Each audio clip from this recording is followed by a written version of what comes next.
Hello and welcome everyone to today's episode of Beyond the Buy Box podcast. I'm super excited and really honored to have Ryan Caldwell join me today. Ryan comes from a really amazing business background. And currently joining us running the e-commerce business for Timberland, but really you've had the most fascinating set of experiences across a variety of functions, which is really going to be, I think, the center of our conversation today. Ryan has held leadership roles from finance, operations, category management, and really now sitting in a role running the e-commerce business for Timberland. But you've worked with some really pretty incredible brands there, Ryan, from Adidas to Reebok and so many more. Can't wait to hear some of your advice, that you can offer the community here about how to just hold on and protect the brand and the work that goes behind the scenes in running businesses online. Maybe we can get a little bit warmed up and kickstarted in our conversation and just taking through your experiences that you've had and how has that played so far into, I know you're relatively new in the role that you're sitting in today running the ecom business for Timberland, but how have those other experiences kind of led up to this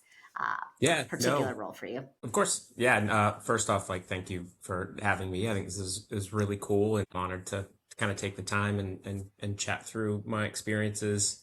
How I got here was definitely not one linear path. I think, sure, if you take a step away and you look at a chart, it'll probably look linear. Then you dive in, and there's a lot of ups and downs and different way to get here. But it was all of my experiences, I think, played into it, not knowing necessarily what I wanted to do when I was in my early 20s and living in Southern California. I think I kind of stumbled into the space, and I'm thankful every day for kind of sticking through and taking on new challenges. I think the one thing that sticks out looking back is that I liked learning new things. I think that's kind of what got me here was every role or function that I worked in. I think I got to a certain point where it's like, okay, I know what it takes to kind of win or succeed in this role.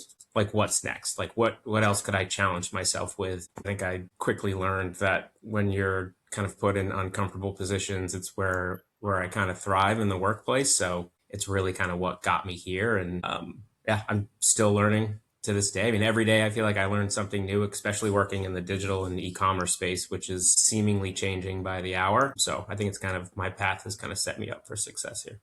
So interesting that I feel like we're kindred spirits in that sense, Ryan, that I too sort of have a thirst for learning and chase the challenge, I always say. Maybe we could double click a little bit here into ever fast moving, changing, never the same or stagnant when it comes to the world of digital.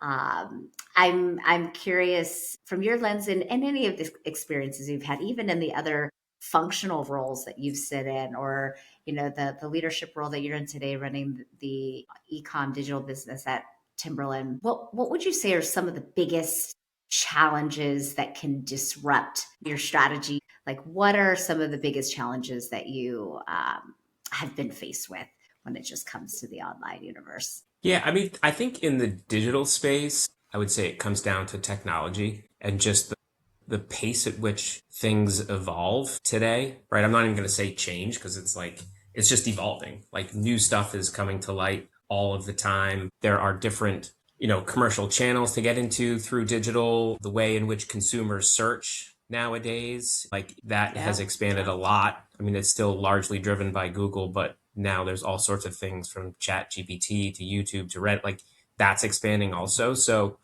I think the biggest challenge is just trying to stay on top of it. And also, how do you balance running the day to day business while still going after like what's that next hot thing or like what is going to come next? And so I think that's just the challenge that exists. A lot of it's like the microeconomic factors, right? I would say it's probably a lot of those things you don't control. That's the hardest part, right? Like I think Mm. we are set up and we have a plan, we have a structure, we have an idea, like we're controlling all the things that we can control and we're doing it well. It's just everything else that exists, like all the noise, how do we tackle that on a day to day? So I think that's the one of the biggest challenges today. Yeah, so interesting. I had some recent conversations in this sort of sense of near term and long term.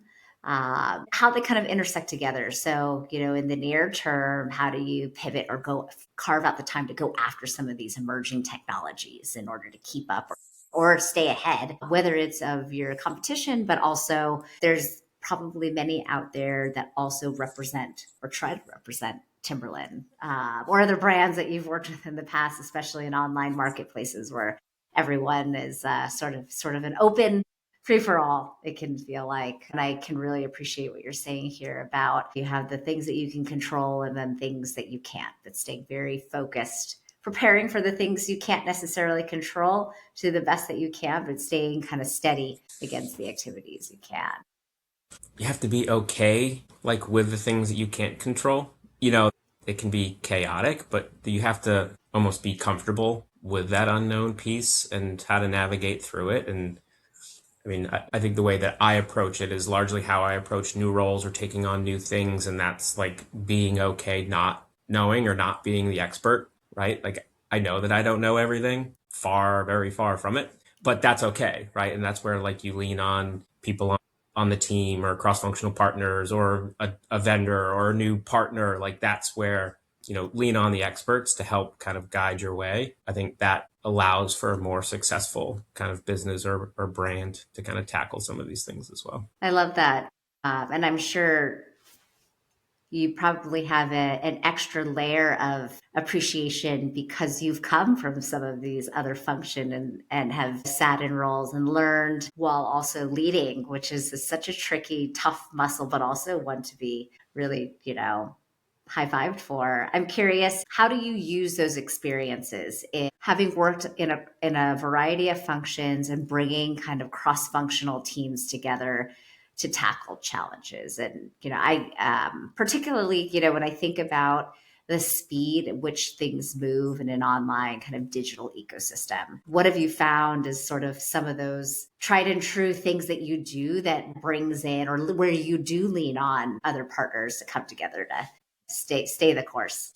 Yeah, I mean, I think a lot of it just comes from honestly just comes from like collaboration and trust and partnership with everyone within the organization, right? Like, that's where I think you speak to a lot of the experiences that I've had in the past and how I came up. I think I learned throughout all of those instances. When I was in finance, I understand like what finance did and what I needed to do and my role. But then when I was on the merchandising or category management side, I realized, well, like, now the decisions I'm making, I get what it meant to finance, and then you keep moving on and you understand like full cycle all the way from product creation through product sell through. Like, it's such an interconnected business. So if you don't understand the impact of decision making across other teams, like, it's a little short-sighted and you might be making decisions that have a negative impact on the brand. So I think that's helped me kind of face these challenges today,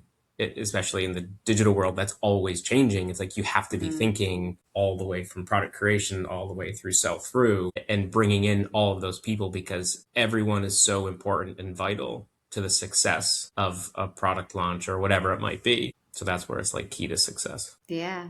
And also something you just said in terms of what are the impacts or implications of choices that you may make that can happen in impacts to a colleague in another function, which I think is such a benefit of having literally stood in the shoes of others, which is so helpful. Now, if you were to kind of zoom all the way to the other end of the spectrum, if one end is kind of the product development and the innovation and then kind of commercializing it, you launch it, and then now it's live, it's out there in the wild. And we think about the consumer experience. One of the things that we very much recognize is that the end shopper, consumer, wherever they're going, especially online, and they're, going there to select a particular brand, that sometimes they don't pay attention to who's actually representing that brand, whether it may be an authorized partner of yours, it could be you directly, could be someone else out there who happened to get their hands on some product and selling it on your behalf. I'm curious if you've found any sticky situations or challenges where representation of the brand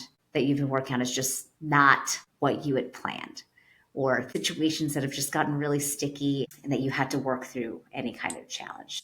Yeah, I mean, I think that's There's probably always going to be somewhat of a challenge, right? It's a competitive space, apparel especially. I think there's a lower cost of entry, and there's many more apparel brands that exist in the market comparatively to footwear. But I think it all starts with how the brand is set up, from a strategy perspective. If you've come out with a long-term plan and you have what your mission is, what your purpose is, what your brand DNA is, and you embed that into your processes, and you bring in the right partners, right? Like it's not just a digital environment, it's wholesale, its own retail, it's the full ecosystem. And so I think it's important that all commercial channels are aligned, you know what I mean? And we're picking the right partners, and sure, your brand might not get represented the way that we want it to at certain times, but I think that happens with all brands. And I think as long as we control our strategy, how we want the brand to show up in the market, and that we're representing it the way that we want to, especially on .com, right? Like that's the entry to the brand, right? Sure. I mean, anyone can go to the website and type in insert brand name .com and see what it looks like. And that needs to be the pinnacle of the brand. I think that's important that we maintain our brand identity there, and then we partner with everyone else to do the same. Yeah, I can't emphasize enough.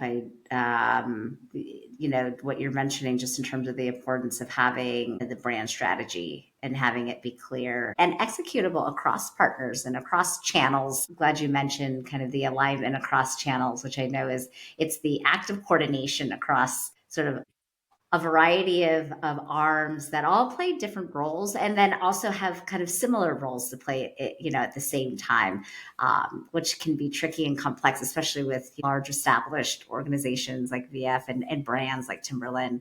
Maybe one other area that I'd love to also explore and get your perspective, if you think holistically just about the nature of bringing growth to an organization and some of the ways that you do it in a healthy way. Many discussions that we have around disruption can tie to things like, okay, we have to lean heavily on price, or promotional strategies, which also then downstream can impact longer term margin challenges, tricky challenges when there's a lot of inventory that influxes the universe. But for you, like, what have been some of the things that you've seen work really well for especially really reputable established brands in driving healthy growth? Yeah, I mean, I think a lot of the healthy growth comes from a lot of the strategic planning, right? Like it comes from you need to invest in brand dollars, performance marketing dollars.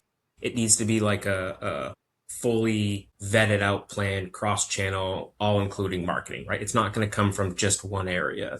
A way to think about it is like, yeah, we have our channels that we sell through, but to the end consumer, like Timberland's Timberland, or Nike's Nike, Adidas is Adidas. They want wherever they go to purchase product from a brand, they want it to seem like it's the same distribution regardless of where they're getting it, right? They want the same experience regardless of where they're getting it. So I think a lot of it comes from how organizationally you plan for it up front, and then you have to execute on the plan. And it comes from product, it comes from marketing, it comes from merchandising, it comes from segmentation. Like there's all of those things that come into play. And I think as long as you are strategically planning this in advance, then you should be good. Of course, things aren't going to go the way that you plan, right? Like, but if you have those guardrails set up, that North Star there that everyone can kind of align to, then I would say things are going to go more right than wrong. One of the leaders that I had previously, had said, if you fail to plan, then plan to fail, right? So you got to have something on paper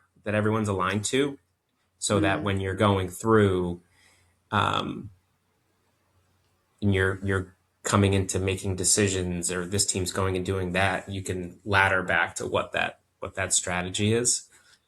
But it won't all go right. Never does. It's just you have to also be flexible when you come into those situations that things aren't going the way that you wanted to, or the product didn't sell out the way that you wanted to sell it out. So that's where you have to work on contingency plans or figure out what the path forward would be. But as long as everyone held hands and was aligned going into it, then you can figure out a way to get around it. I've also experienced where you can kind of make or break the direction that you head in. getting distracted or pivoting really far from what everyone has done a lot of work and the integrity behind the anchor, and the foundation that you've all established where you want to head to. Despite all the disruption that can knock you off your feet or off that kind of North Star trajectories. I would love, for you to share with us just any final thoughts in terms of, if you could leave our guest tips for folks out there that might be facing quite a bit of disruption and feeling like a loss of control of the buy box, or of all the work that goes into creating a really consistent, impeccable experience for consumers wherever they're getting their products from, for all brands. But any advice, last bits of advice you can leave us with would be awesome. Yeah, I mean, I think the one thing that's always stuck out everywhere that I've been is that if there's one thing constant, it's change. So, like, you do have to get comfortable that that's just the nature of this industry, and I'm sure other industries as well. Fortunately or unfortunately, this is the only industry that I've worked in for my career, but I can confirm it is always changing. And I think you just have to be okay with that and be flexible and be okay with making a decision. I sometimes ask people, would you rather be 80% correct and on time, or 100% correct and late? And I think that's like, you have to just go with it sometimes. And as long as you've done the work and you have confidence in your team, I think the success will be greater than not. And I think the only other thing that, we talked a lot about, just protecting the brand and strategy and having that. I think at the end of the day, the one thing we didn't really touch on is just the people within the brand, right? I think that's where I've always seen successful brands have been ones that focus a lot of their time and energy on the people that work for their brand and the culture that they want to build and embody within their workplace. So I'm a strong proponent of, if you build a culture, you'll be successful. I haven't seen it not work. So I think that once you build that up, like, that brand is represented in everything that everyone's doing. And like, it's one of those like all boats rise kind of situations. So I think if you focus a lot on people and the culture, you'll also be a successful brand. Well, now I want to come work with you, Ryan. Come on down. We're up. Really, really, it's quite inspiring, and I'm such a wholehearted believer. Folks will say, "Oh, Jen bleeds people," so you're speaking my love language right now. I so agree. We've all worked for those teams and team leaders who create this experience that, despite whatever chaos is going on, that you always figure out a way because you want to figure out a way.